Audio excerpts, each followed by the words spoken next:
क्या कभी ऐसा हुआ है कि किसी ने आपको किसी काम से मना किया हो और आपका मन उसी काम को करने के लिए और ज्यादा बेचैन हो गया हो? क्या आपने देखा है कि कुछ लोग बिना जोर जबरदस्ती किए भी दूसरों को अपनी बात मनवा लेते हैं? और क्या आप जानते हैं कि कई बार किसी व्यक्ति को सीधे समझाने के बजाय उसके मन को सही दिशा में सोचने के लिए प्रेरित करना अधिक प्रभावी होता है? आज का वीडियो आपके सोचने का तरीका बदल सकता है, क्योंकि आज हम बात करने वाले हैं मानव व्यवहार के कुछ ऐसे मनोवैज्ञानिक सिद्धांतों की जो रोज़मर्रा की जिंदगी, रिश्तों, बातचीत और निर्णयों को समझने में मदद करते हैं। लेकिन ध्यान दीजिए, इस वीडियो के अंत में मैं आपसे एक ऐसा सवाल पूछूंगा जिसका जवाब अगर आपने सही दिया तो समझिए कि आपने इस पूरे विषय को वास्तव में समझ लिया है। इसलिए वीडियो को बीच में स्किप मत कीजिए। ज़रूरत हो तो हेडफोन लगा लीजिए ताकि आप हर बात को अच्छी तरह समझ सकें।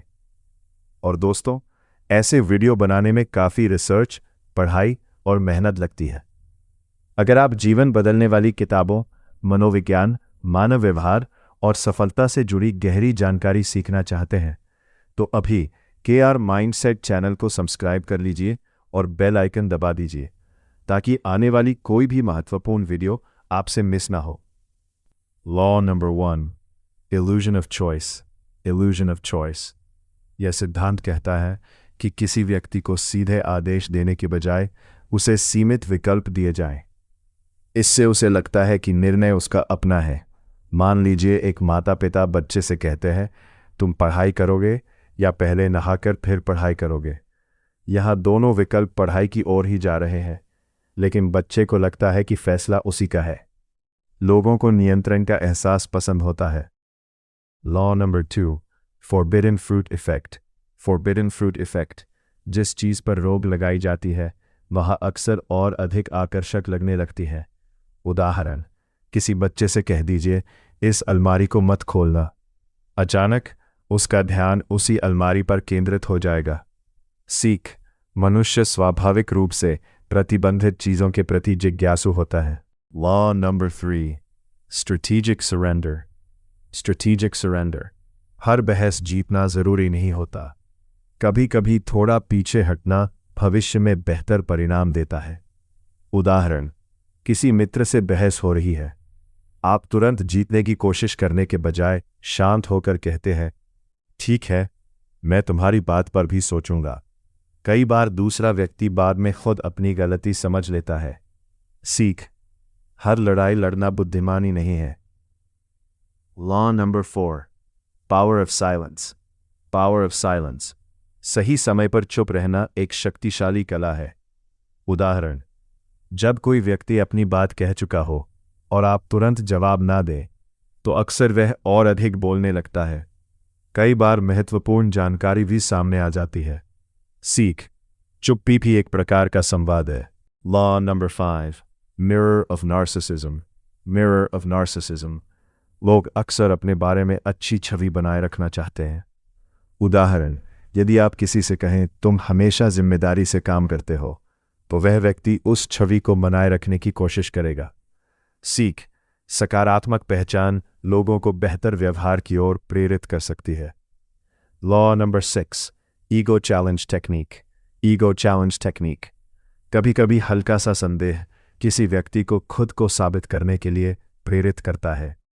उदाहरण, मुझे नहीं पता कि यह काम इतना कठिन है, शायद हर कोई इसे नहीं कर पाएगा। ये सुनकर कुछ लोग और मेहनत से कोशिश करते हैं। सीख। लोग अपनी क्षमता साबित करना पसंद करते हैं। दोस्तों, अभी तक हमने 6 महत्वपूर्ण सिद्धांत समझे हैं, लेकिन आगे आने वाले सिद्धांत निर्णय लेने, रिश्तों और लोगों के व्यवहार को समझने में और भी रोचक है। इसलिए वीडियो को अंत तक जरूर देखें। और अगर अभी तक आपने चैनल को सब्सक्राइब नहीं किया है तो KR माइंडसेट को जरूर सब्सक्राइब करें।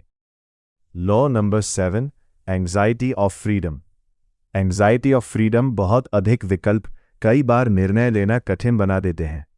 उदाहरण, अगर किसी दुकान में 100 प्रकार के उत्पाद हो तो चयन करना मुश्किल हो सकता है, लेकिन 5 अच्छे विकल्प हो तो निर्णय आसान हो जाता है। सीख। सीमित और स्पष्ट विकल्प निर्णय लेने में मदद करते हैं। Law number 8, false weakness strategy. False weakness strategy कभी कभी बहुत शक्तिशाली दिखने के बजाय सामान्य व्यवहार करना लोगों को अधिक सहज महसूस कराता है। उदाहरण, एक नेता या प्रबंधक हमेशा अपनी ताकत दिखाने के बजाय दूसरों की बात ध्यान से सुनता है। लोग उसके सामने अधिक खुलकर बात करते हैं। सीख, विनम्रता कई बार जानकारी और विश्वास दोनों दिलाती है। Law number 9, constructive pessimism. Constructive pessimism ये नकारात्मकता नहीं है, बल्कि संभावित चुनौतियों को पहले से पहचानना है। उदाहरण, एक छात्र परीक्षा से पहले सोचता है, मुझे अभी और तैयारी करनी चाहिए। ये सोच उसे और मेहनत करने के लिए प्रेरित करती है।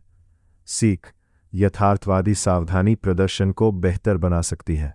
Law number 10, implanted idea. Implanted idea किसी विचार को आदेश की तरह देने के बजाय प्रश्न के रूप में प्रस्तुत करना। उदाहरण, सीधे कहने के बजाय तुम्हें यह करना चाहिए, पूछिए, अगर तुम ऐसा करो तो क्या फायदा हो सकता है। इससे व्यक्ति खुद सोचता है। सीख, लोग अपने निष्कर्षों को अधिक आसानी से स्वीकार करते हैं। Law number 11, contrast principle. Contrast principle हम अक्सर चीज़ों का मूल्य तुलना करके समझते हैं। उदाहरण, पहले बहुत महंगी वस्तु देखने के बाद मध्यम कीमत वाली वस्तु सस्ती लग सकती है। सीख, हमारी धारणा संदर्भ से प्रभावित होती है। Law number 12, controlled incompetence. Controlled incompetence हर समय हर काम अपने ऊपर लेना जरूरी नहीं है। उदाहरण, यदि आप हमेशा हर जिम्मेदारी उठा लेते हैं तो लोग मान लेते हैं कि आप ही सब करेंगे। सीख, स्वस्थ सीमाएं बनाना भी महत्वपूर्ण है। Law number 13, strategic withdrawal. Strategic withdrawal हर समय उपलब्ध रहने के बजाय कभी कभी दूरी बनाना लोगों को आपके महत्व का एहसास करा सकता है। उदाहरण, जब कोई व्यक्ति हर समय संपर्क में रहता है तो उसकी उपस्थिति सामान्य लग सकती है, लेकिन संतुलित दूरी कई बार सम्मान और मूल्य बढ़ाती है। सीख, संतुलन रिश्तों में महत्वपूर्ण भूमिका निभाता है। अंतिम सीख दोस्तों, इन सभी सिद्धांतों का उद्देश्य किसी को नुकसान पहुंचाना नहीं है। इनका सही उपयोग मानव व्यवहार को समझने, बेहतर संवाद बनाने और सोचने के तरीकों को पहचानने के लिए किया जाना चाहिए। याद रखिए, लंबे समय तक चलने वाले रिश्तों की नींव विश्वास, सम्मान और ईमानदारी पर टिकती है। कोई भी मनोवैज्ञानिक तकनीक विश्वास की जगह नहीं ले सकती। अब मैं आपसे एक सवाल पूछना चाहता हूं। इन 13 सिद्धांतों में से आपको सबसे अधिक उपयोगी कौन सा लगा और क्यों? अपना जवाब कमेंट में ज़रूर लिखिए। मैं आपके विचार पढ़ना चाहूँगा। अगर वीडियो पसंद आया हो तो लाइक करें, दोस्तों के साथ शेयर करें और KR माइंडसेट चैनल को सब्सक्राइब करना बिल्कुल ना भूलें। बेल आइकन भी दबा दीजिए ताकि हमारी अगली वीडियो सबसे पहले आप तक पहुंचे। धन्यवाद। मिलते हैं बहुत जल्द एक और ज्ञानवर्धक और जीवन बदल देने वाली वीडियो के साथ।